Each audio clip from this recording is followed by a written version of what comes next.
nyereka inzira y'ukuri, nyereka inzira y'ukuri kuri.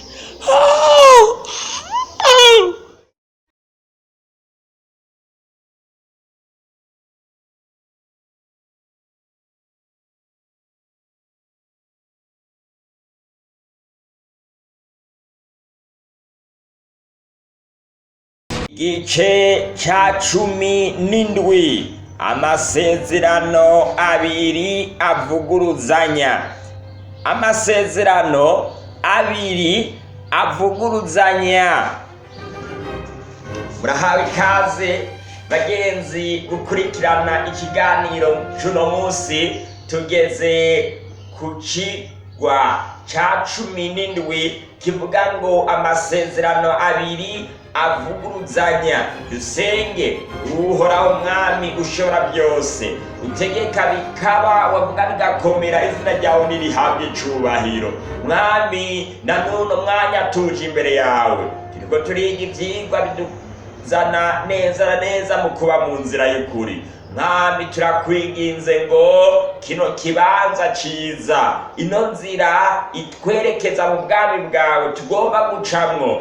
Mwami, wame uduha ivyigwa nk'ibi bitwereka uburyo twoguma muri ino nzira, mw'izina ry'umwami wacu Yesu Kristo, amen. Mugenzi, nk'uko nari mpejeje kubivuga, icigwa cacu c'uno munsi kivuga ngo amasezerano abiri avuguruzanya. Kubera iki kino cigwa tukizanye mwamwo rukurikirane rw'ivyigwa? Ni vyiza yuko dutahura neza icigwa turiko turiga, kubera yuko kino kiganiro kivuga ngo nyereka inzira y'ukuri. Yesu ari hano, kandi Yesu wenyene hariya mu gitabo ca Yohana igice ca 14 niho yavuze ati, njyewe nzira n'ukuri n'ubugingo, nta gushika kuri data ntamujanye. Muri Yesu gusa niho hari inzira y'ukuri. Muri bino vyigwa twiga ukuntu dukwiye gukora kugira ngo tube muri Yesu. Nico gituma kino gice ca 17 kije kutubwira ngo amasezerano abiri avuguruzanya. Kubera ko amasezerano abiri avuguruzanya, duhereye hariya muri Edeni twarabonye ukuntu Imana yari yarahaye Adamu na Eva mw'itango igice ca mbere hamwe n'ica kabiri ivyo bategereza kugendera, kandi hari ingingo zose Adamu na Eva bagomba gufata, bategereza kubanza kuzihanuza umuremyi wabo. Ntabwo bagomba kumvira Imana bakoresheje ivyiyumviro vyabo, oya, ahubwo bagomba kumvira Imana bakoresheje ivyiyumviro nyene vy'Imana. Umujenama ahoraho, Kristo umwami w'amahoro, nk'uko Yesaya yabivuze hariya mu gice 9 ku murongo wa 6, niwe yagomba kwaba bagira inama. Mugenzi, abantu turi mu nzira y'ukuri tugomba gufata ino ngingo, ntitugwe mw'ikosa nk'iryo abavyeyi bacu ba mbere baguyemwo. Twame dufise gahunda nziza yo kumvira Imana. Igihe ubwoko bwa Isirayeli, nk'uko twabibonye mu cigwa giherutse, mu gihe bwaribagiye ivyerekeye vyo kumvira Imana, kubera yuko mu vyigwa vyarenganye twarabonye ukuntu kumvira Imana vyakomeje guhererekerana. Uhereye kuri Adamu, vy'Imana ivyo yarabonye ku Mana yarabibwiye abo mu ruvyaro rwiwe, mbere birashika no mu gihe ca Nowa. Maze abantu bamaze gutakara, abantu bose Imana yagenda igarukana, yakomeje kubibutsa. Yamara ubwoko bw'Abisirayeli bwobwo bwaribagiye kopokopo burundu ibya Aburahamu, ibya Isaka hamwe n'ibindi byose vyari vyaribagiranywe. Imana ihitamwo kubibutsa ivyerekeye amasezerano yayo. Yamara isezerano ry'Imana ryari ryuko ibibutsa kuyumvira ariko kandi bakayumvira bivuye kuri yo yonyene. Imana yagomba kubabera akarorero mu bintu byose. Isezerano ry'Imana naha ryari rihagaze. Iri niryo bitwa isezerano rishasha. Yamara isezerano rya kera, isezerano rishaje, isezerano atakamaro ryari rifitiye abantu, niri Adamu na Eva baguyemo ryo kwigwanira ku giti cyabo. Ntabwo bigeze bizera Imana, ariko bariyizeye ubwabo. Bino byaduze biraza bishika kuri Kayini ubwo yarondeye kwigwanira muri ubwo buryo, muri we akaba sekuruza w'abantu bagwanya Imana. Abantu bakomeza kurondera kwigwanira baragwiriye. Nimurabe namwe no kwa buno bwoko bwera bw'Abisirayeli Imana yari yatoye. Hariya muri Kuvayo igice cya 19 ku murongo w'8, Mose ahejeje kubarira buno bwoko bw'Abisirayeli Imana yamubwiye byose butegerezwa gukora, bose baciye bishurira rimwe bati ibyo Imana ivuze tuzobyitondera. Barondeye kuba mu isezerano rya kera, barondeye ukuntu bokumvira Imana bakoresheje ubwenge bwabo. Mu gihe uba ufise gukekeranya no gushaka kwigwanira ku bwenge bwawe, Satani afatira ku bwenge bwawe, kubera yuko ino mibiri dufise yuzuye kamere idukura ku Mana. Muri ubwo buryo dukoresheje ino mibiri yacu, kamere kacu, nta yindi nzira tuba turafata atari kuva mu nzira y'ukuri. Iyo turiko turavuga rero amasezerano abiri avuguruzanya, tuba turiko turavuga isezerano rishasha ryo gucungurwa no gukira kubwo kwizera. Gukira kubera yuko warabiye kuri Kristo, kubera yuko Yesu Kristo aba ariwe yaba yakurabiye akarorero, aba ariwe yakubereye akarorero. Hama kandi tuba turiko turavuga n'irindi sezerano rya kera, isezerano ryo kwigwanira. Mugenzi, iyo turiko turavuga isezerano rya kera hamwe na rishasha, ntabwo tuba turiko turavuga bino bitabo bibiri. Hari igihe ca mbere, hariho igitabo cyanditse igihe ca mbere Yesu Kristo ataraza guhishura umugambi w'icungurwa, hamwe n'ibitabo byanditswe Yesu yaramaze guhishura umugambi w'icungura. Ariko kandi umugambi w'icungurwa wo gutsindanishirizwa kubwo kwizera ntabwo ari umugambi watanguye igihe Yesu Kristo gusa yaramaze kuza kuhishura. Yamara ni umugambi wabayeho uhereye ku kuremwa kw'isi. Hariya mu gitabo cy'ibyahishuriwe Yohana igice cya 13 ku murongo w'8 herekana yuko Yesu Kristo yatanzwe uhereye ku kuremwa kw'isi. Niho yatanzwe. Mbere na Paulo mu gitabo yandikiye Abaheburayo arabisobanura neza. Hariya mu gice c'9 aravuga yuko amaraso y'impene n'ay'intama batanga abakera ntabwo ariyo yashobora kubakura cy'ibyaha. Yamara amaraso ya Kristo yatanze niyo yonyene yashobora kubakura kw'ibyaha. Nimurabe mu gice 8 aho Paulo yanditse isezerano rishasha yuko riruta irya kera. Yaranditse yerekana ati iminsi igirize ni jewe Uhoraho mbivuze, aho nzogira isezerano risha ritandukanye n'iryo nasezeraniye umuryango wa Yuda umusozi Sinayi ca gihe nabakura mu gihugu ca Egiputa. Ni kuvuga ngo rino sezerano rishasha riratandukanye n'isezerano Imana yari yaragiraniye n'Abisirayeli igihe yabakura mu gihugu ca Egiputa. Rino sezerano naryo ni isezerano ryo ku musozi Sinayi rihwanye cyane n'igihe Imana yatanga amategeko y'Imana. Kubera iki? Kuko iri ariryo sezerano nzosezerana n'umuryango w'Abisirayeli hanyuma y'iyo minsi ni jewe Uhoraho mbivuze, nzoshira ibyagezwe byanje mu mitima yabo. Bagenzi, ahantu bitandukaniye, ubwa mbere Imana yabyanditse ku bisate bibiri by'amabuye. barabyitegereza bakarondera kubyitondera ku nguvu zabo. Yamara hano Imana ivuga ngo nzoshira ibyagezwe byanjye mu mitima yabo, mu bwenge bwabo niho nzobyandika, kandi ntibazokwigishanya ngo umuntu wese abarire mugenzi we gumenye Uhoraho, kubera yuko umuntu wese azobyimenyera. Ano majambo yari yaranditswe hariya muri Yeremiya igice cya 31 ku murongo wa 31 gushikana ku murongo wa 34. Ano majambo yari yaranditswe yari yaravuzwe neza cyane, kubera iki byari byaravuzwe na Pawulo akongera akabigarukako, kubera yuko isezerano ry'Imana atahandi rihagaze mu kwizera. Abakera baguye mu ikosa ryo kutizera, barondeye kwigwanira ku nguvu zabo. Bano bantu na n'uno munsi barahari. Ushobora kuba ubayeho mu gihe cya none ariko ukaba uri mu isezerano rya kera. Ushobora kuba warabayeho mu gihe cya kera ariko ukaba uri mu isezerano rishasha.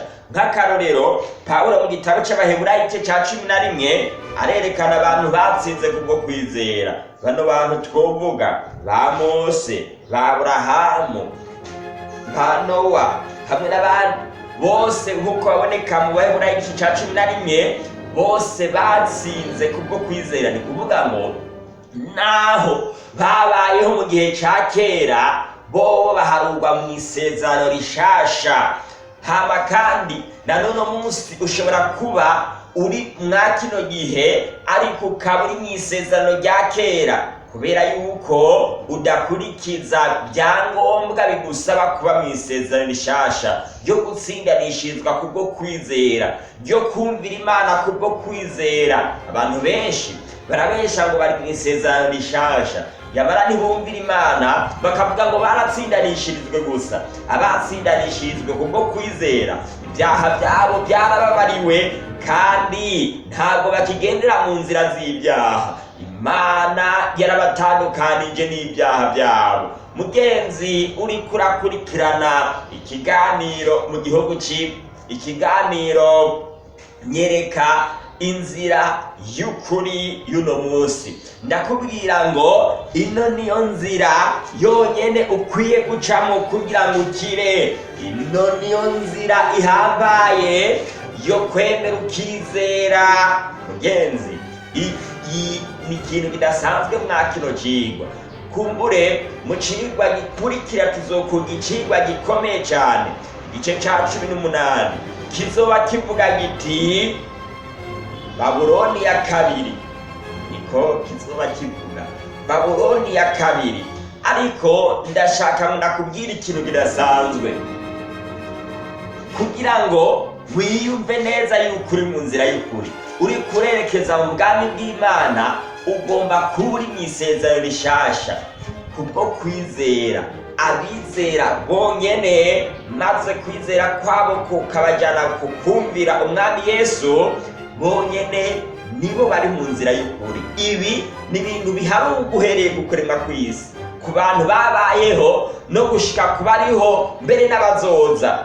Pawulo arabyerekana neza yuko umuntu wese atabayeho mu isezerano rishasha, akabaho mu isezerano rya kera rivuguruza rishasha, ni kuvuga ngo abantu bizeye Yesu Kristo kandi kunesha kwabo kubonerwa muri Kristo Yesu, bumvira amategeko y'Imana, bonyene nibo bonyene bari mu nzira y'ukuri, kandi nibo ubwami bw'Imana mu gihugu c'ibyiza hagenewe. Mbere hariya mu gitabo c'Ivyahishuriwe Yohana igice ca 14 ku murongo wa 12 herekana ngo aho niho kwihangana kw'abera guserukira, bitondera ibyagezwe by'Imana babiheshejwe no kwizera Umwami Yesu kwabo. Ni kuvuga ngo ni ibintu bibiri, kwizera hama ukumvira Imana. Niba wizera ntiwumvira Imana, kwizera kwawe ni ukubusa. Mbere naho worondera nawe ngo kwitondera amategeko y'Imana yose ku nguvu zawe bitavuye ku kwizera, naho nyene vyoba ari iby'ubusa. Byanditswe vyera bimbarira ngo wewe naho urondera kubyitondera mbere ukanabishikako ntiwopfa wemewe n'Imana, kubera yuko Imana izi gusa abakizwa baciye muri Kristo Yesu gusa, nibo izi. Mu gihe rero twiga ivyigwa nk'ibi biradusaba gushira mu ngiro. Tangura wizere, kubera yuko naho wogwana ngo ntusambane ariko utizeye uzoba ufise umutima wo kwikunda no kwanka bagenzi bawe, yamara bivuye kuri Yesu uzoba ufise umutima nk'uwa Yesu wo guca bugufi. Wa wundi Pawulo avuga hariya mu gitabo c'Abifilipi igice ca 2, mu cetiyandi c'Abifilipi igice ca 2 uhereye ku murongo wa 5 ugashikara ku murongo wa 19, ku murongo wa 12 yerekana yuko Yesu atiyumviriye yuko kuringanira n'Imana ari ikintu cyo kumirako, yamara yemera kwicisha bugufi, acika ubusa natwe, araganduka gushika ku rupfu, urupfu rukabije rwo ku musaraba. Bagenzi, iyo uri muri Kristo Yesu uba wumva nyene wohera byose, ata kintu na kimwe cyo gutandukanya n'urukundo rw'Imana. Erega na Yosefu yatsinze muka Potifari kubera yuko yari yizeye. Yuda nkuko twabonye mu cigwa giherutse yatsinzwe kubera yuko atari yizeye. Mugenzi, ndaguhamagarira bino bintu bibiri ngo bizirikane, nivyo tugiye kubandanya ivyigwa byacu. Yabara kino gice kije kugira ngo gikwereke yuko ugomba gufata ingingo yo kwizera mu gihe ukurikirana ivyigwa byose bica kwino page yacu canke bica kuri shene yacu ya YouTube mbere n'ahandi ku zindi mbuga. Ugomba gufata ingingo yo kwizera, maze ukwizera kwawe kukakujana kukumvira, niho uzoba uri mw'isezerano Imana yoyo yaguhaye. Yamara niba ushaka gusa gukora ibikorwa bibwirijwe n'ibyagezwe, canke ushaka kubesha gusa ngo urizeye ariko ntiwumvire Imana, mugenzi ndagana kubwire yuko uri umugogo wa mbere. Ndaguhamagarira rero gukurikiza zino mpanuro uhereye no munsi. Usaba Imana iguhe kwizera, kandi ukwizera kwawe kuguhe kugenda nk'uko Kristo yagenze, gukunda Yesu nk'uko Yesu yabisobanuye muri Yohana igice ca 14 ku murongo wa 15 ngo nimwankunda muzokwitondera ibyagezwe byanje. Yesu yaradukunze hariya muri Yohana igice ca 3 ku murongo wa 16, kubwo urukundo Imana yakunze abari mw'isi. Imana imaze gukunda byayiteye gutanga umwana wayo w'ikinege ngo uwumwizera wese ntazapfe rubi ariko azahabwa ubugingo budashira. Mugenzi, Yesu aravuga ati nkuko nanjye nabakunze hama nkakora nkaza kubitangira, namwe ni mu nkunde munyizere, mumaze kunkunda mukanyizera mwitondera ibyagezwe byanje. Mugenzi, niwakurikiza zino ntumbero, niwakurikiza kino cigisho, niwakurikiza ino nyigisho nzima ya Bibiliya, ndakwizeza ntakekeranya yuko uzokomeza kubana natwe mu nzira y'ukuri, kandi igisibo c'ubugingo twateguriye n'Umwami wacu Yesu Kristo tuzogihabwa twese twibanire nawe mu bwami bwo mwijuru mu gihugu c'ibyiza. Ntakire ijambo ry'Imana. Rino jambo ry'Imana ni jambo ridasanzwe rihamagarira uwo wese ngo yitegure aze kubana natwe mu nzira y'ukuri. N'ubutumwa bwiza bukura abantu mu mahonero, babandi badafise ibyizigiro ngo bagire ibyizigiro byabo byo mwiherezo ryabo, kandi bazobone Yesu Kristo gazobagarutse. Ntago ari wewe wonyene wo gukira, kandi ntago ari njyewe njenyene wo gukira. Tugomba kwitanga kwino ngingo kugira ngo abantu bose bamenye ukuri kw'iki gihe bitegurira ubwami bw'Imana. Ikiganiro kizokurikira na kino kiganiro nyene kizoba kivuga giti Babuloni ya kabiri, Yesu akugire neza, aguhe umugisha, aguhe kwama umwizeye ibihe byose. Mwakire ijambo ry'Imana.